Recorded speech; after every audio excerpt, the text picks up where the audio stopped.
Hi everyone and welcome to this session about Kubernetes Security Best Practices. Also in this session I will cover some tips for the Certified Kubernetes Security Specialist exam.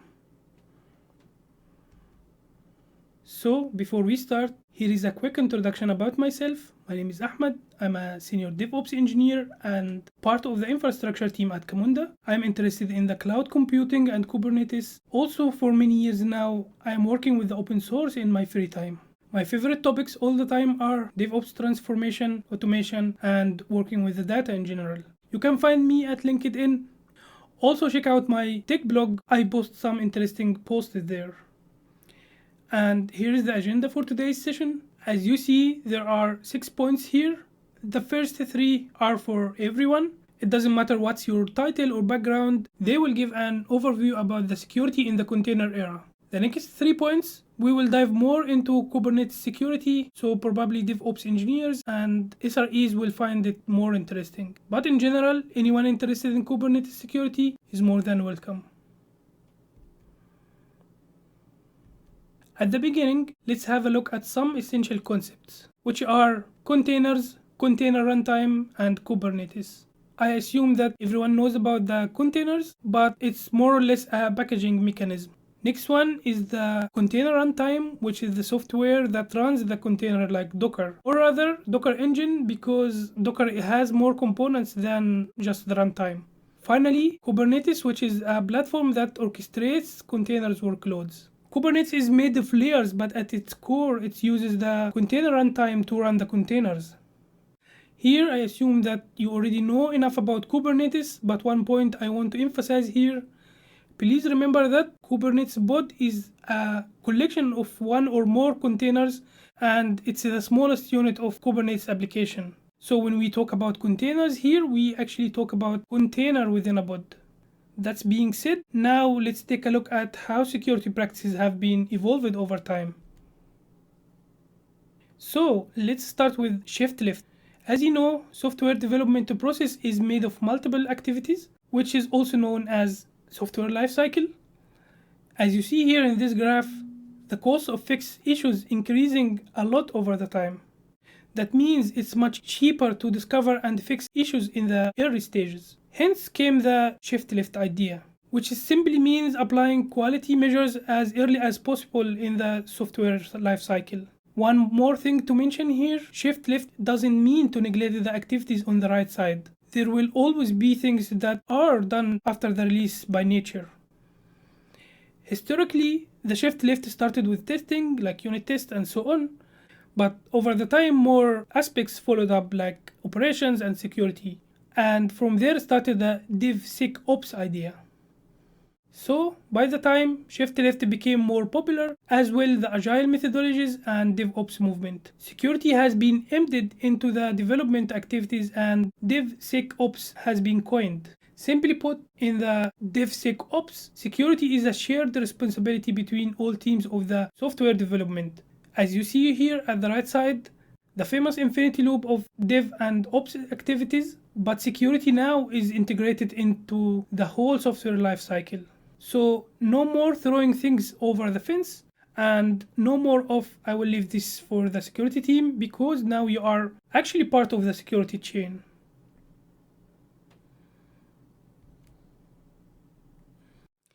After the shift left and DevSecOps, now let's have a look at some general security concepts. I believe that these 4 concepts are or should be applied everywhere in the software industry. It doesn't matter if it's a programming code or infrastructure code or anything else, these concepts will enhance the security a lot. So first, security by design and security by default, those are 2 notions more or less around the same principles. Security by design means that you should think about security in each step of the development process, not as a post-step or post-action. Security by default means all the actions during the development process should be secure. For example, the default values for any configuration should be secure. Another example, no blank passwords should be allowed for login, and so on. Second, least privilege principle. In simple words, don't give an access more than it's needed. If the user needs read-only access, they should not have read and write access. If they need read and write, they should not have create access, and so on and so forth. Third, reducing attack surface. This concept also is simple. If you are too big, your enemy could easily spot you and find many different ways to attack you. Any extra package in your software is a potential exploit. And remember, you aren't gonna need it. Remove anything is not used in your code. Fourth and final concept, updating frequently. As you know, over the time, bugs and vulnerabilities discovered in the software, hence regular updates for your code, your third-party dependencies and systems will reduce the security risks. By end of this slide, the first section is done. Next sections are more for Kubernetes specialists like DevOps engineers, SREs, or actually anyone interested in Kubernetes security in more details. And here we are, the 4 C's of cloud native security, which also apply to Kubernetes since it's a cloud native system. The 4 C's are cloud, cluster, container, and code. A small note, what's applied to the cloud here is also applied to on-prem or any infrastructure in general. So this slide is an overview of the 4 aspects of the cloud native and Kubernetes security. In the next slides, we will have a look at each of these and talk more about applicable areas and tools. And later I will cover also top 4 Kubernetes security tools that fit almost all workloads. Also, I will cover the CKS exam overview and tips. So now let's start with the 4 C's of the cloud native security. C1, the cloud or the infrastructure in general, which is the base for all other components. So it must have the maximum security. That's because if the infrastructure is vulnerable, then there is no guarantee that the components built on top of it are secure. They simply will be the fruit of the poisonous tree. Anyway, the good thing about this topic, it's extensively addressed over the years. Practices like disabling root login, firewall setup, configuring SSH, key-based authentication, and so on, they are the same old hardening methods applied with or without Kubernetes. However, it's a good idea to take a look at the cloud or the infrastructure provider security best practices.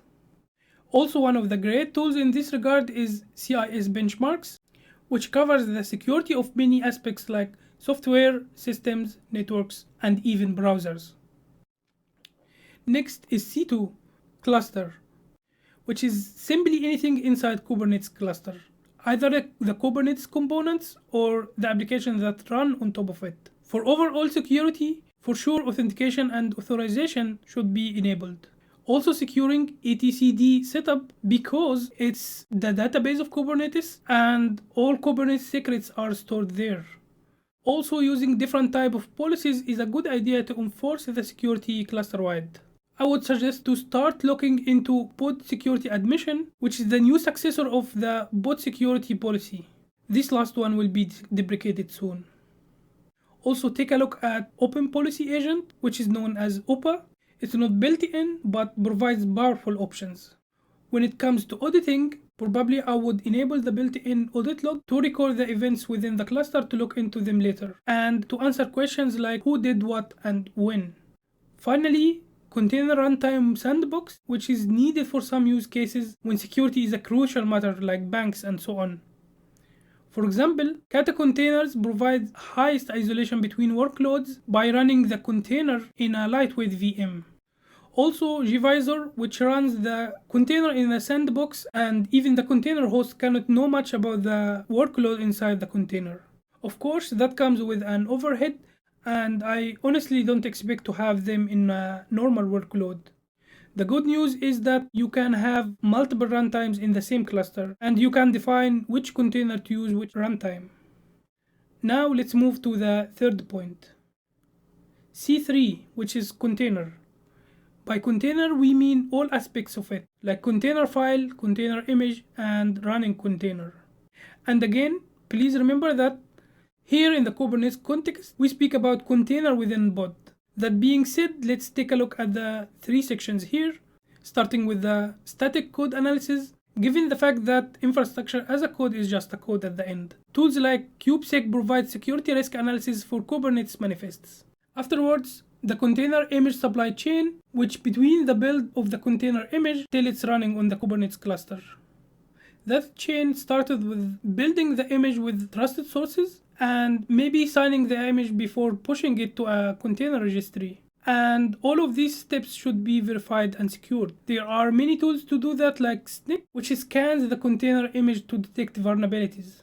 Finally, container access. When the container is running, there are a set of practices and tools that reduce the security risks. For example, this allowing using the root user within the container and making container file system read only. So in case the container compromised, it will be harder for the attacker to escalate the attack. Most of these features are supported by Kubernetes natively, but also Kubernetes supports some external tools to provide more hardening for containers, like SecComp, AppArmor, and CE Linux. Also, as mentioned in the previous section, a different runtime could be used to have a stronger isolation between workloads, like gvisor and Kata containers. Finally, C4, and this one deserves the name, because it's the primary attack surface and many things could go wrong there. So it's important to pay attention to it and secure it as much as possible. Securing the application code is a big topic, but here are some important practices to secure the code. As mentioned before, there are general security practices or concepts to apply, but also each programming language usually has its own set of security practices to follow. The next is static code analysis, which is one of the best ways to find security issues in the early stages. SonarQube is one of the most famous tools used for that. Also, SNCC has many great capabilities in that regard. Next is penetration testing, which is actively trying to simulate security attacks against the code to find vulnerabilities and issues. Unlike the static analysis, pen test works against running environment, either just made for that purpose or even the production environment itself. Finally, third-party dependency security is among the main source of security threats for your code. That's why it's important to be careful when using any external libraries. Always select trusted and mature libraries. In fact, if you can avoid using external libraries, that would be even better. Yeah, NPM users, I'm talking to you. You don't need a library for each function. Anyway, by the end of this section, the 4 pillars of the cloud native security and Kubernetes have been covered.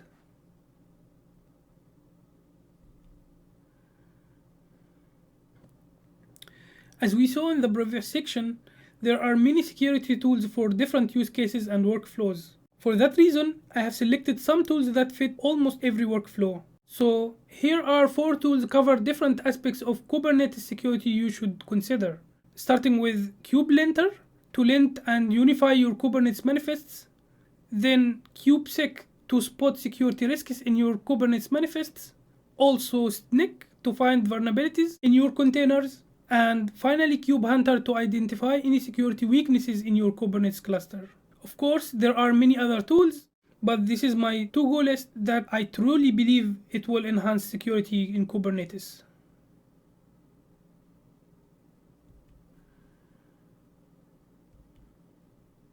Heading to the final section, CKS exam overview and tips. I already have the 3 Kubernetes certificates, and to be honest, I consider CKS the most valuable of them. That's simply because the security scene has been changed a lot after the containers, and the old security measures don't work anymore. Anyway, here are some points to highlight.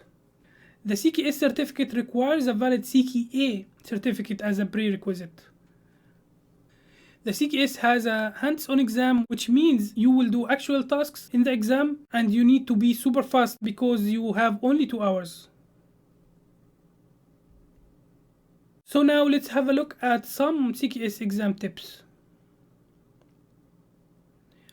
I believe that there are 2 key points here. Be fast and manage your time. The rest of the tips will try to help you with that. That's because you only have 2 hours to do 15 to 20 tasks, and that's not much time for the number of the tasks. Anyway, I would suggest you to take a look at the full tips at my blog post I mentioned here. You will find also tips for the other 2 exams, CKA and CKAD. By reaching this point, we are heading to the end. I would be happy to get your questions. So feel free to send me any question about this session or about Kubernetes security in general. That's it. Thank you.